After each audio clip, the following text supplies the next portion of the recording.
Hello and welcome to Inner Work with MaryAnn Walker. This is the podcast where we explore what it means to reclaim your voice, honor your needs, and step into your wholeness, especially if you're a highly sensitive person or an empath navigating a world that doesn't always understand you.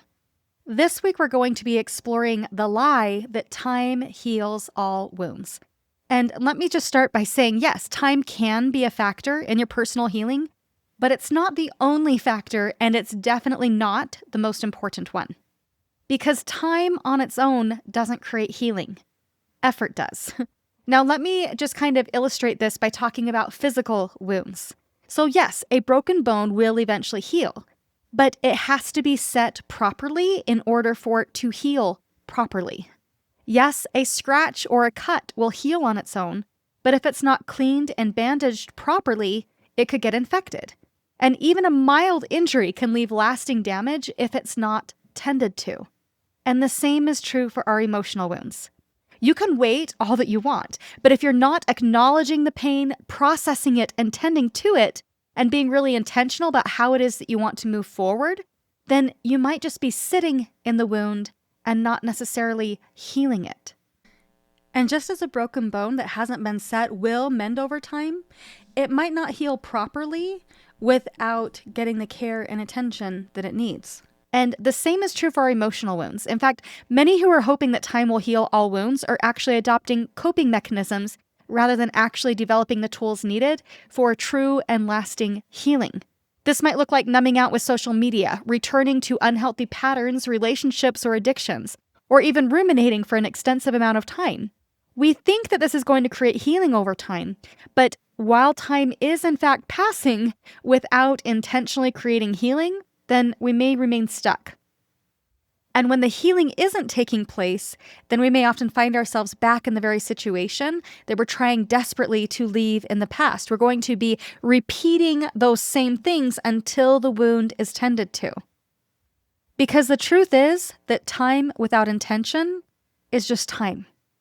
So let me share this with a few real-world examples. Let's say that somebody is going through a breakup and they tell themselves, well, I just need to be single for 6 months and then I know that I'll be ready for dating again. And that's fine if those 6 months are being used to intentionally create healing and wholeness so that you can be entering into those relationships 6 months from now from that place of healing and wholeness. Because just waiting 6 months, that's not going to be changing any patterns for you, which means that it may not create the healing that you're seeking. Healing is not about a date on the calendar. It's about what you choose to do during that time. For example, are you taking time to reflect on the relationship that you just came out of? Are you asking yourself what you could do differently next time? Are you reconnecting with yourself? Are you getting support, whether that's through therapy, coaching, community, or creative expression? Or are you just filling the time, hoping that the pain will pass on its own if you just don't look at it? The woman who's waiting for Mr. Right to show up while putting her life on hold is not the same woman who is becoming her full self so that she is aligned and ready when the right person does show up. So now let's explore this through the idea of the gap year. Many young adults choose to take a gap year after high school, but it's not the taking the year off that's going to get them ready for college or ready for a career. It's what they're choosing to do intentionally with that time that's going to make all the difference. For example, if you're someone who is entering into a gap year, are you intentionally exploring who you are, what matters to you, and what it is that you want to create next in your life? Are you using that time to financially prepare, to arrange for transportation for yourself, to get to campus? Are you working to gain life experience and to practice adulting by scheduling your own appointments, paying your own bills, learning how to cook, and how to take care of yourself? Are you using that time to learn about other countries and cultures? Are you using this time to get your mental health in order, or maybe even shadow a few potential career opportunities? Or are you just directionless during that gap year? Now, I want to be really clear on this, that rest is important. And rest with intention is going to be a lot more supportive for you than just using rest as an excuse. I need rest, therefore I'm going to be doing these other things. So get really clear on what is it that I need if I am needing rest right now to create that true rest for self. Because really think about it. If all that you did was work out all the time with zero recovery, it would actually be detrimental to your health. So, yeah, we do need rest. Sometimes healing does require rest, space, and stillness.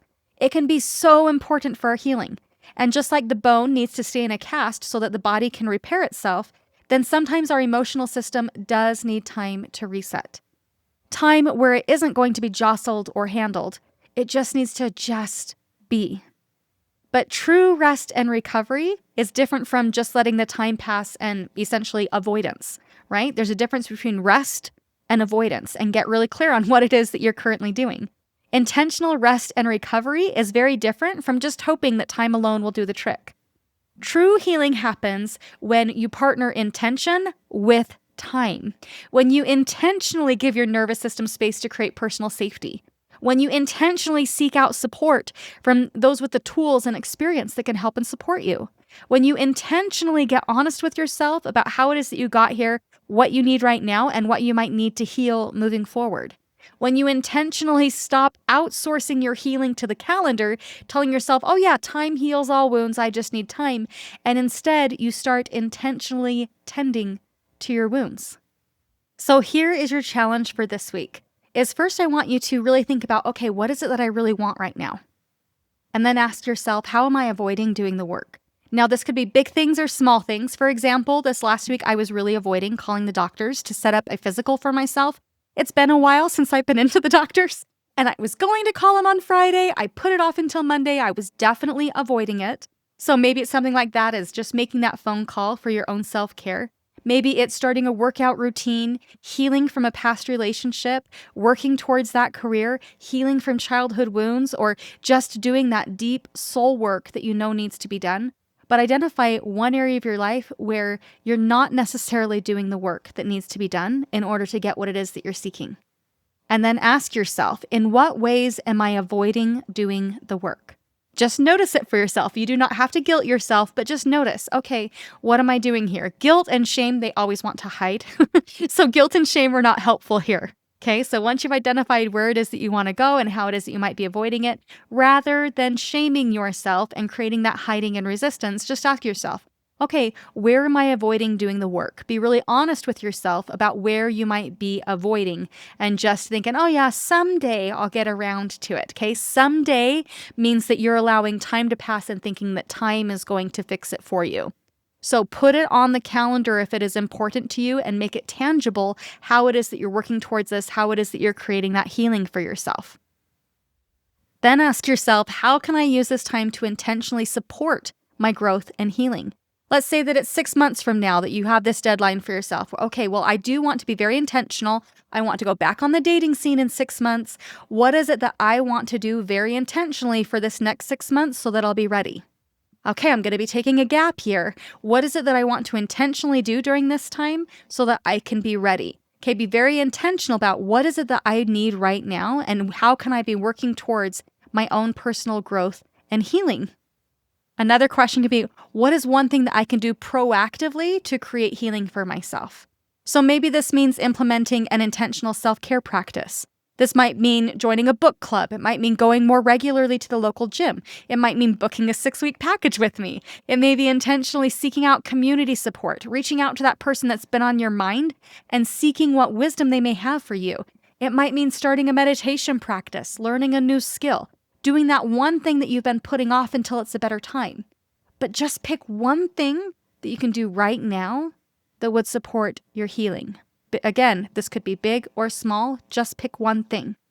And yes, it might be a little bit uncomfortable at first. You've been resisting this for a long time, right? You've been resisting your personal healing for a long time. So it may be uncomfortable in the beginning.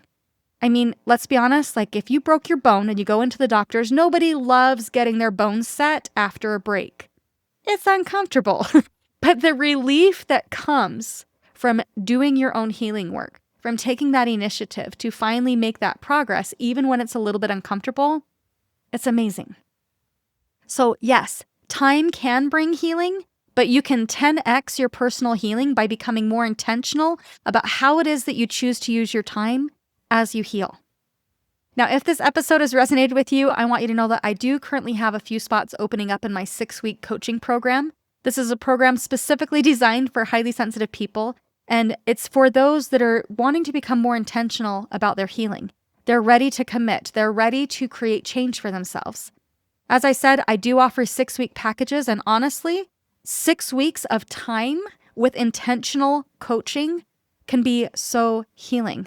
So if you're feeling called to do more for yourself, then check out the link in the show notes where you can book a free clarity call with me. Now, during this clarity call, I can help you to find clarity around one thing that you could change right now that would have a significant impact on your life and your personal healing. This call is 100% free, and at the end, then we'll see if coaching might be a good fit for you. Okay, so go ahead and click the link in the show notes to book your free clarity call now. And if you feel like what you have received here on the podcast has been helpful for you, then would you please leave me a review? It really does help me to reach more people, and I deeply and truly appreciate your support. So thank you so much for listening, and remember that time doesn't heal, intention does. And that is a truly empowering thing. All right, thank you so much for being here, and I'll see you next week. Bye now.